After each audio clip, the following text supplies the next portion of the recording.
effective yung ginagawa mo, dapat nasa mukha yung puwersa. Diba? Pag ito nawala nyo, tingnan, masisira araw nyo. May puwersa ang mangyayari. Ang liliit ng butas, ang cute. Ang layo, number 4. Kaya itsura niyan dapat.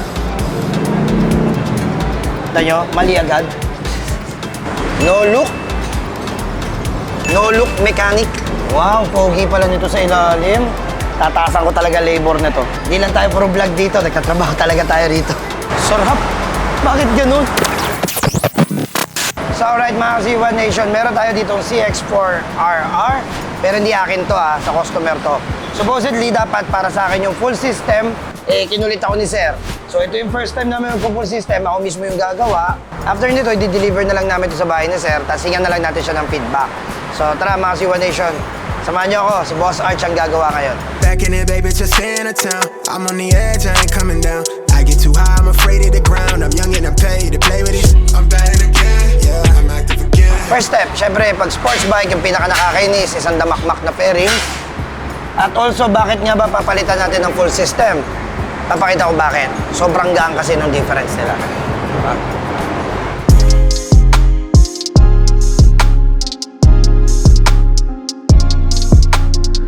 Ito, ingatan nyo itong mga pin na to. Pag ito nawala nyo, tingnan, masisira araw nyo.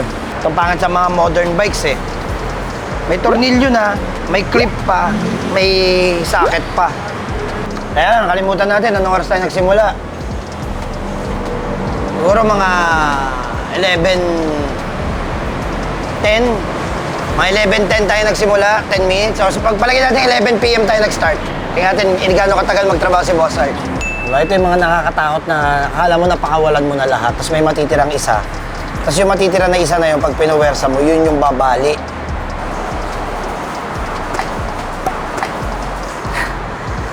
Okay? So, naka-aftermarket signal light na kasi siya.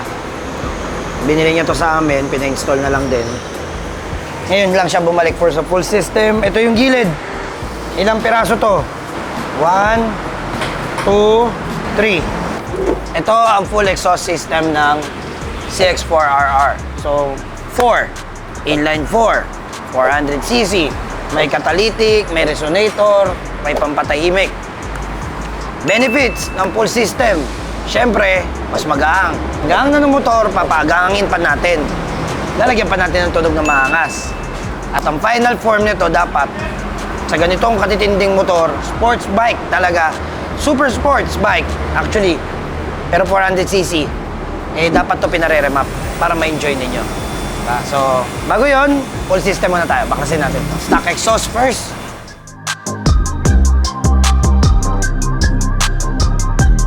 So ito yung stock exhaust ng Kawasaki. Yung mabigat. Sunod natin ito. So best way po sa paggawa ng sensor, yung iba nakikita ko. Pag nakita yung sensor, tinitira agad. Ganyan agad. Wag. Hanggat maaari, kalasin nyo muna rito. Para mas madaling ikot-ikutin. Kasi pag nakakabit pa yan dito, pag pinilipit nyo, baka may maputol pa sa loob. Saka dapat, para alam mo kung effective yung ginagawa mo, dapat nasa mukha yung puwersa. Diba? Diba? Okay? Auto sensor, alam nyo na yan. Pag nakita nyo tong tornilyo na to, huwag nyo munang tanggalin to. Mahihirapan kayo. Pag ito bumaba, sisikip dito. Pag sumikip dito, mas mahirap ipihit.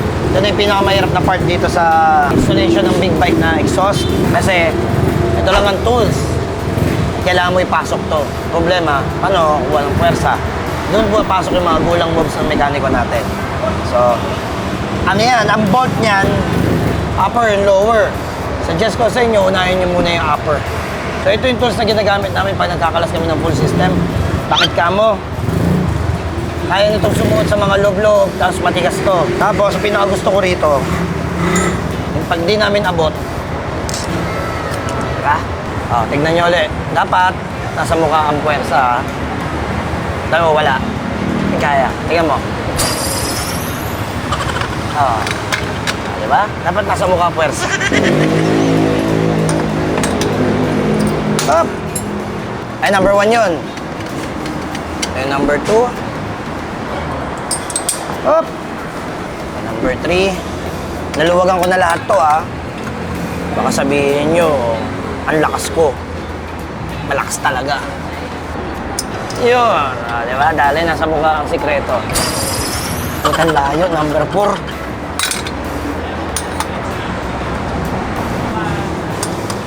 Okay, tanggal na, number 4. Tapos yung tinuro ko sa inyo, sa mukha. Sa mukha ang puwersa. Oh. Diba? Ito, matigas pa rin ah.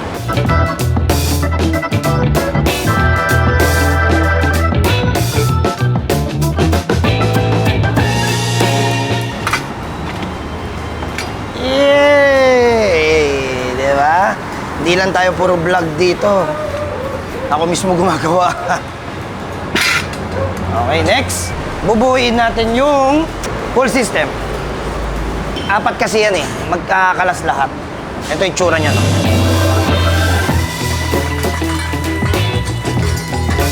Yan ang problema rito.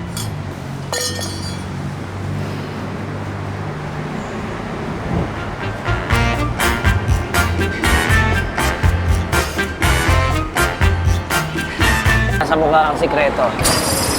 Start tayo sa number 1. Number 2. Number 2. Mas maganda sana kung hindi nila pinag-join para mas malakas. Kaso sa mga Euro standards, kailangan to. So, ganyan yan. Butas yan eh. 4 and 3. Kaya itsura niyan dapat. Ito nyo, mali agad. Ayan, ganyan pala dapat tsura dyan. Tangina na parang Lego ang puta. Dapat kasi ito pantay lahat eh. Ayan, tingnan nyo to. May mali agad ako. Di pantay.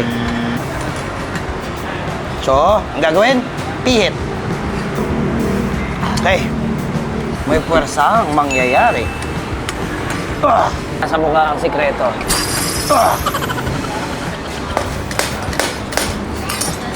Okay, naka-angle na. Pero huwag kayong papakampante. Kasi, pag salpak nyo, singaw pala. So, ito na yung tail end. So, may tatak na natin yan. Diling yan.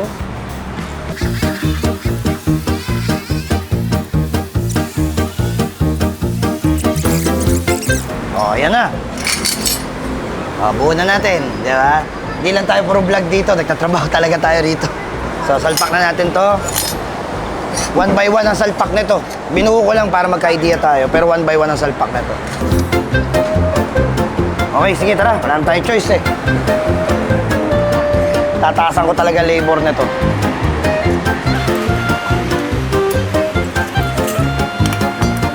Okay, master. Paging Beta Gray. Toothpaste ng mga exhaust. So, lalagay yan dito. Wag ko kayo mahiya magpahid. The more the merrier.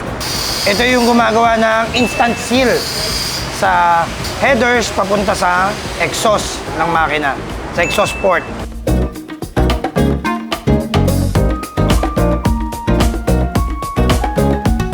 Nahin natin ang kabilang dulo. Okay? Wow, pogi pala nito sa ilalim. Yun nyo.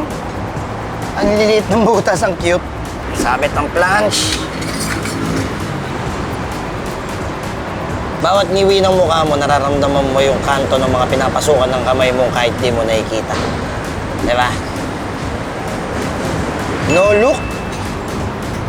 No look mechanic.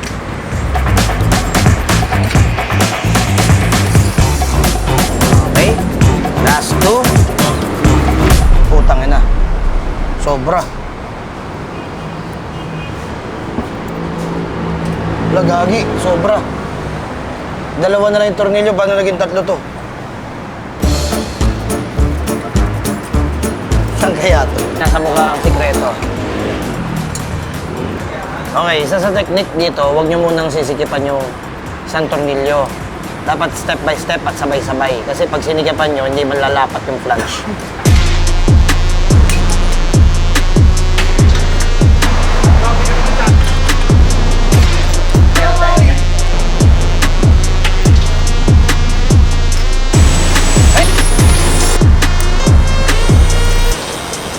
Magkaalaman na kung singaw ba o hindi.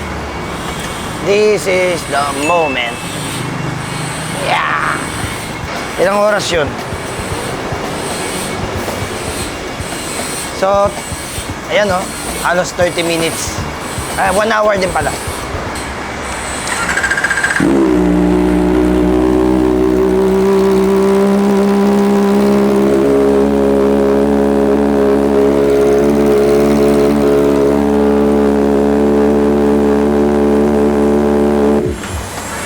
Walang singaw sa taas, nasa baba. Bakit nasa baba singaw? Eh, di pa kasi nakapix to eh. Tsaka wala pa yung mga spring. So, okay. Spring na tayo, master. Madali lang para i-install to eh. Ay, punyeta, ang titigas ng spring. Matitigas tong spring na to. Madali lang para i-install to eh. Okay. Ngayon, anong muffler kaya ipipix natin? Sabi ni sir, gusto niya ng Hyper-B 2. May Hyper-B 2 tayo dun. Tara, testingin na natin ito. Request niya sa akin is Hyper-B 2. So, kulang ng konting bracket. Pero pakinggan na rin natin.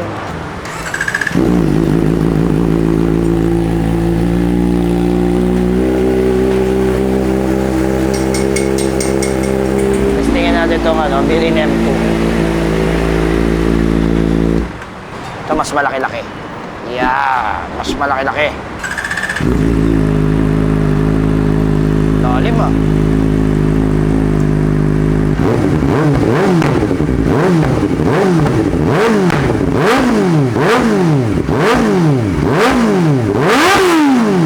Parang ito yung magugustuhan nun for sure. Okay, siguro ito na lang. Ngayon, challenge is mounting. Mounting, master magbabracket tayo konti. Oo, kahit sa angle parehas eh. Bale, ito na yung complicated part mga Kasiwa Nation. Si master na magtutuloy nito. At lahat ng mahusay magbaklas, tamad magbalik. Kaya si master na magbabalik nito. Total, tapos naman na. Nagawa ko na yung mission. Meron na tayong full system dito sa 01 Moto. Kahit ako mismo, kaya ko install. Malamang kayo rin sa bahay nyo, kaya nyo yan. Isi-seal na to. Babalikan natin for final checking. Tapos i-deliver natin sa customer. Kasi nga natin sila ng feedback.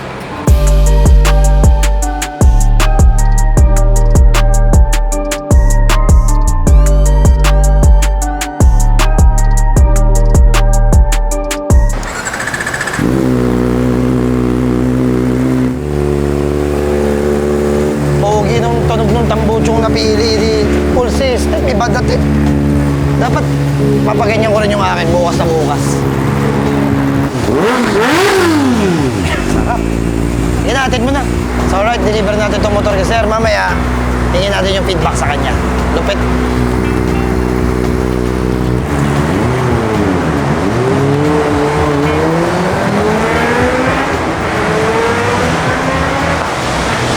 Sarap. Bakit ganun? Alright guys, dito na po tayo sa Mandaluyong. Ito na po yung motor ni Sir Mark. Ayan po ginawa natin yung kanina. Full system, tapos Bilin M2 CX4RR. Ayan po, may plastic po. Ayan, so surprise natin si Mark. Ayan, ayan siya. Sir Mark, pwede na po kayo labas, Sir Mark!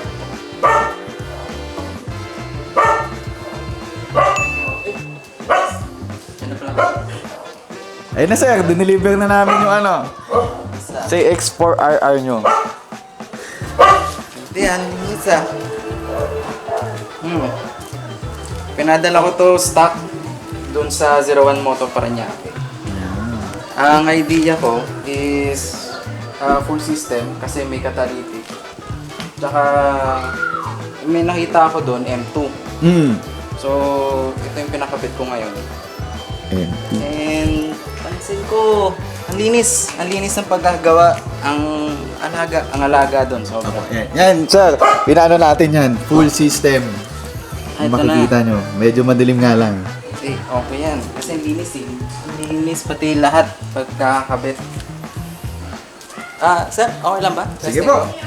Medyo lang sir baka sobrang ingay, magalit yung mga kapitbahay. Ay, malalaman natin yan.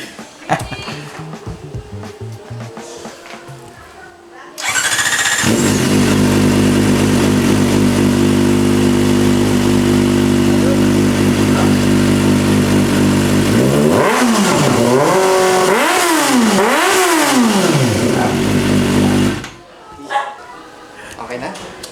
Ang ganda. Pinadala ko to sa 01 Moto ng stock. Tahimik, sobra. Parang scooter. Ngayon, ang lakas. Sakit sa tenga. Yung kapitbahay namin, magagalit. Sir, pasagawang 01 ha. 01! Ikaw number 1. Thank you, sir!